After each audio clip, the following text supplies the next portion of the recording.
The title of this mini podcast is My Most Astonished Client. Back in 2002, I was in Yakima, Washington, leading a stop smoking seminar.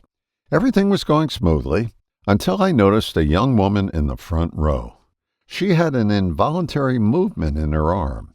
Now, if you remember the late British singer Joe Cocker, it looked a lot like his on-stage motions. Her arm seemed to have a mind of its own, jerky, spastic movements she clearly couldn't control.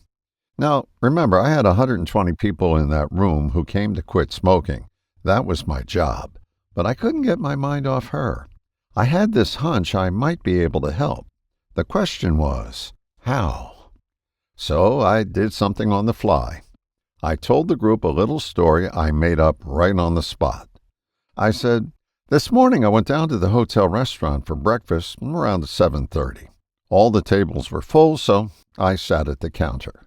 A man came in, wedged himself between me and another customer, and waved down the waitress. He said, 'I want a milkshake.' Now, I thought that was an odd choice for breakfast, but hey, to each his own.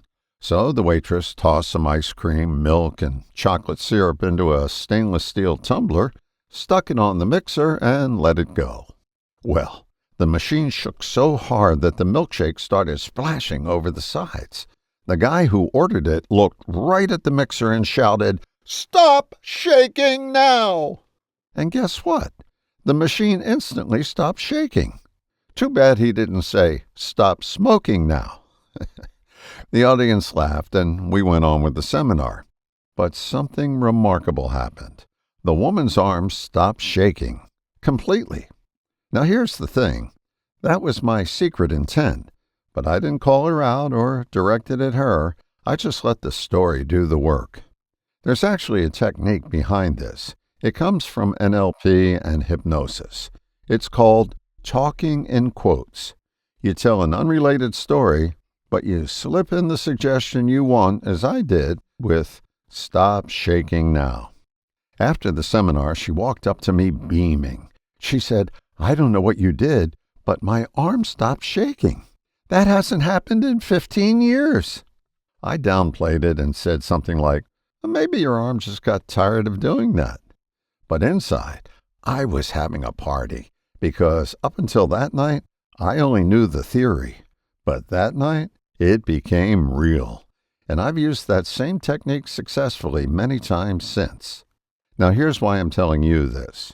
You have the resources inside you that you may not even know exist. Strengths, abilities, creativity, all waiting to be tapped. Just knowing these resources are there puts you ahead of someone who thinks they're stuck with no hope. And there's more than hope. There are countless options inside you, waiting for an invitation. The best way to reach them? Get quiet. Learn meditation, or simply find a way to let your thoughts settle down. When your mind quiets down, your inner creativity bubbles up. That's because you're more than your thoughts. There's a deep well of ideas and solutions already in you. You just need to give them a little space to speak. All the best, John.